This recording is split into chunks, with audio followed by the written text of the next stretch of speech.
Welcome back, Space Pirates. This is your favorite Space Pirate Captain, Dr. Disaster, and today we're going to be discussing the Star Wars fatigue that we all apparently suffered from about 5 or 6 years ago after the release of Solo, a Star Wars story. You may remember back then that Star Wars had been riding high.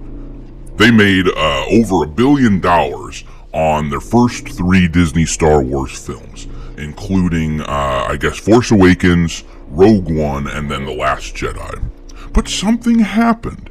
Something happened in 2018, right after the release of The Last Jedi, that made all of us stay home and not watch the new Star Wars project. Despite the fact that I can personally attest to about 6 months prior to the release of Solo, a Star Wars story, I was really stoked about that film. What happened, guys? You got any ideas? Pop your thoughts in the comment section. I'd love to hear your ideas, because I'm going to give you mine. What happened was, Star Wars The Force Awakens came out. It was a New Hope clone, but I forgave that, and at the end of the day, I was just so hungry for new Star Wars and to see Luke Skywalker and Han Solo and Princess Leia and Lando Calrissian and everybody all back, that I was willing to just absorb anything that they would put out. It was just auto intake.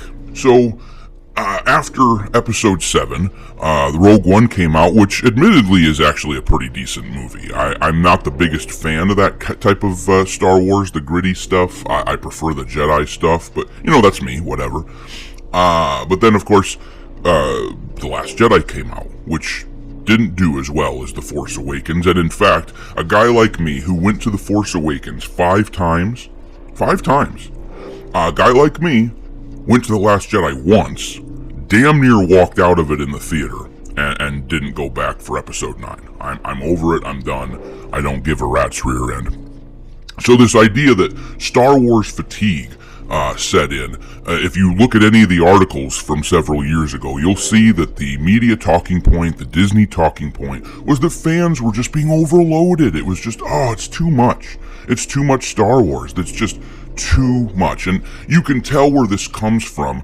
I knew it all along that this was just a talking point being put out by the likes of Kathleen Kennedy and the Disney upper brass. They were just trying to save face. Because of course what really happened was they put out a dog shit movie that half the audience absolutely despised. In fact, more than despised. Like, it repels me it's like a stinky jockstrap in my locker or something. I'm just, whoa, wafting all that nasty air away. I don't want any part of The Last Jedi. I don't want any part of a Star Wars universe where Luke Skywalker reverts to some, like, he's worse than he was when we first met him in A New Hope.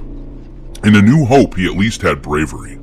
He was at least willing to go and fight. He couldn't do it. He didn't have the capability, but he at least was able to muster the courage to take on the Empire. He's just a coward, an absolute coward in this film, and they ruined his character. They ruined several characters in that film, several storylines. Honestly, there were a few characters that I liked out of The Force Awakens, Finn being one of them, and they ruined Finn. So yeah, I can't forgive that movie, I won't forgive that movie, and that is what the bombing of Solo was about. They refuse to admit it, as we're going to see in just a few minutes here. We're going to take a look at an article which really details what this is, what their thinking is, as far as how Star Wars has been struggling the last few years.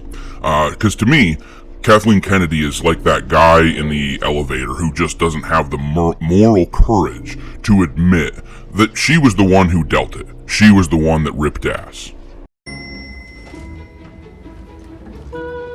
It was me!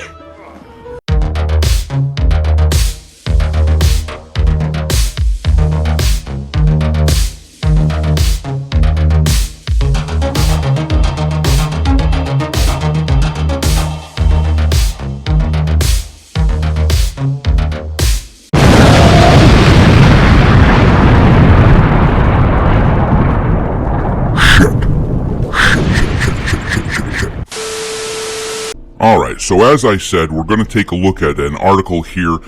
Kathleen Kennedy has been making the rounds, trying to put out this information. She's still operating under the, I guess, assumption that Star Wars is just fine. Star Wars is okay. Star Wars, you and I, we're going to go back and watch these movies. We just needed more time. They just didn't take enough time between movies. That's the only reason we didn't go and see Solo or Episode 9.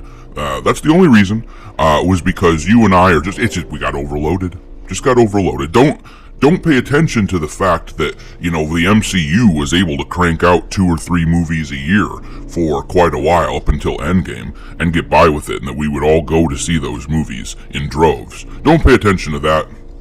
Nope, we were just tired of Star Wars. There's just too much. So, the article says, Star Wars' next film is years away, admits Lucasfilm president Kathleen Kennedy. During a Star Wars celebration in April, Lucasfilm president Kathleen Kennedy announced a return to films by the company. Lucasfilm is getting back to making movies after a few quiet years in the cinema space and trying its hand at TV projects. The upcoming Star Wars films will include new features from James Mangold, Dave Filoni, and Sharmeen Obaid-Chinoy, the latter of which will be about Daisy Ridley's Rey.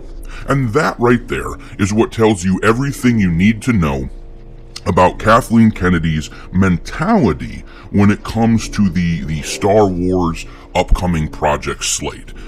She does not understand the great sins that so many of us in the fandom were offended by in The Last Jedi. She does not understand. She refuses to acknowledge that Daisy Ridley's Rey is one of the most controversial and therefore toxic elements that they could possibly inject into a film. And I read one article where they referred to Rey as the beloved Rey. I'm like, how delusional can you possibly be? I mean, sure, some people do really love the character. In fact, to be clear, I enjoyed her in the first movie when I assumed that there was some kind of an explanation that made some kind of sense for why she was so powerful already. I wasn't calling her a Mary Sue in the first film. In the first film, I enjoyed it. I mean, lambast me all you want. I was taken in. I fully admit it. But I did enjoy that film. For whatever it's worth. I enjoyed it, and that she's one more character that they ruined with The Last Jedi. But that's just it, though. Kathleen Kennedy completely refuses to acknowledge what she and Rian Johnson got wrong in The Last Jedi. It has always been about pointing their fingers at somebody else, at you and I, for being, racist, sexist, whatever else, all these different things that we are. It's our fault that they made a movie that we didn't like. I mean, I honestly can't think of another industry where that's just okay, to point the finger openly at the fans and be like, no, it's your fault that you don't like this, but, whatever. And here, I love this next line that is completely insane. While fans may rejoice at the news, there's a catch. Yeah, we're not rejoicing, or at least most of us probably aren't. And if you want some kind of evidence that people aren't rejoicing at the return of Rey, let's just take a look real quick at Rotten Tomatoes. Give me just a second. I'm going to pull up some Rotten Tomatoes scores for you here. Let's just look at Last Jedi Rotten Tomatoes scores. If you want an idea as far as what people actually think of The Last Jedi and Daisy Ridley and Rey. And you know what, I shouldn't say it like that. Daisy Ridley actually seems like she's a sweetheart of a human being.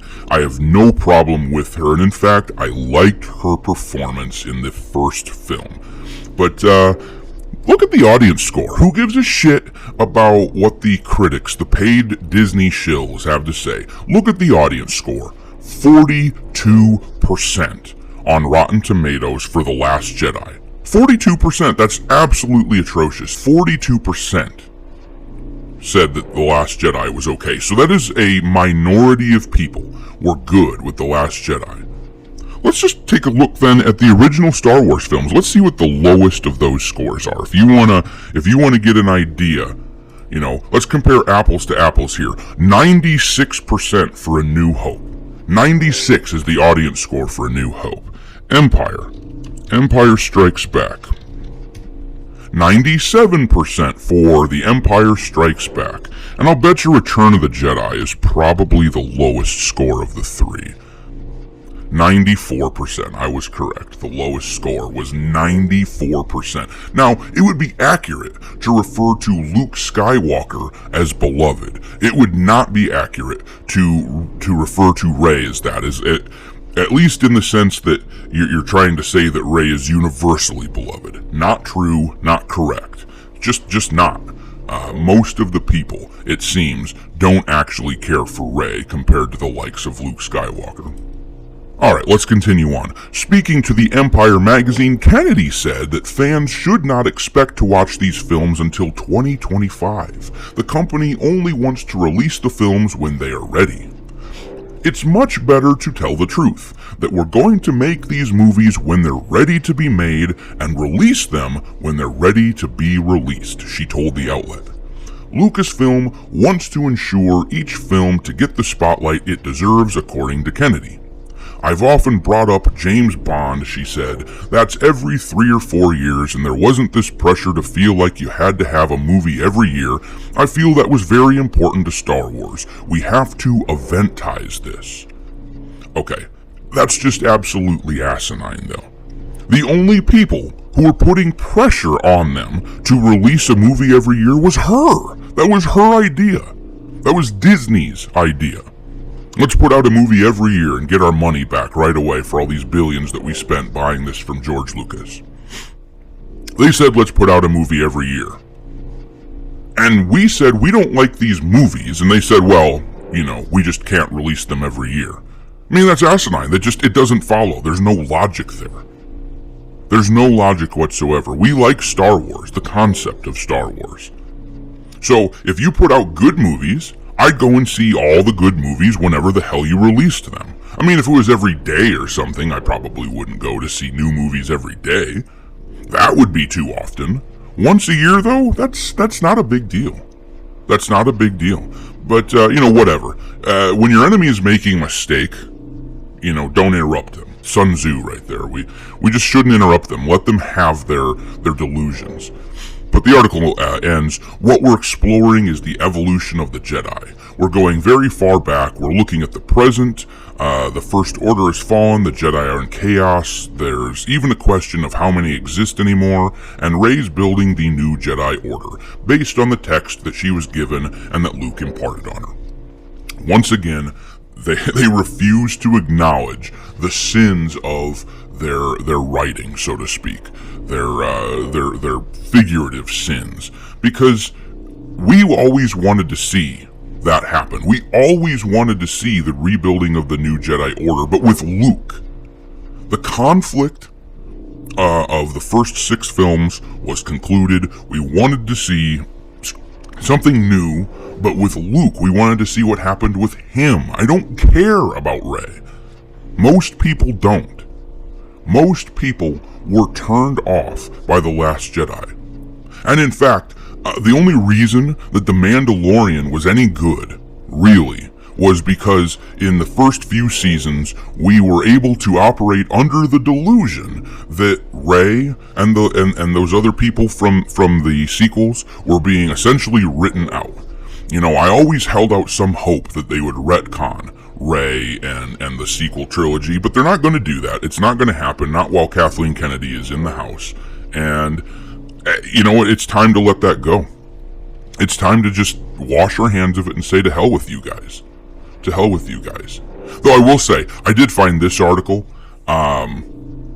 from Slash Film. I find this absolutely hilarious. The cope here, the seething cope. Just look at this headline. Why Rian Johnson and Taika Waititi's Star Wars movies are taking so long, according to Kathleen Kennedy. Now, they use the same quotes that we just read in the last article, but they're trying to spin it in such a way that Rian Johnson is still going to get his trilogy, guys. Totally. Believe me, trust me. It's totally going to happen. I find that absolutely hilarious. So while I lament the loss of Star Wars as a pertinent franchise on the landscape of cinema, you know what? I can at least laugh at the fact that these delusional fools still operate under the delusion that people agree with them, that the majority of fans actually liked, Episode 8. Because we all know the truth, and here's the truth. I'm going to lay it out for you, plain and simple. The Last Jedi, it's the reason that this so-called Star Wars fatigue set in. The Last Jedi happened, we hated it, so we didn't go and see Solo. So many of us didn't go and see Episode 9. That's the truth. That is the truth. The Last Jedi happened, and that's why sales went down. Period. They know that. They refuse to admit it, but they know that. They pay attention to what fans are saying. They'd be crazy if they didn't, but they're just trying to spin the narrative. They refuse to admit wrongdoing, and here we are. And here they are, as I say, just trying to cope. Just trying to cope with the fact that Rian Johnson will never be given 3 films, at least in a sane world. He will never be given a trilogy, because he will absolutely drive the fan base away even more than they already are. Thanks for watching, me hearties. If you haven't already, your captain is inviting you to subscribe to the channel and become a part of the crew. Life as a space pirate may not be glamorous, but there's always plenty of booty.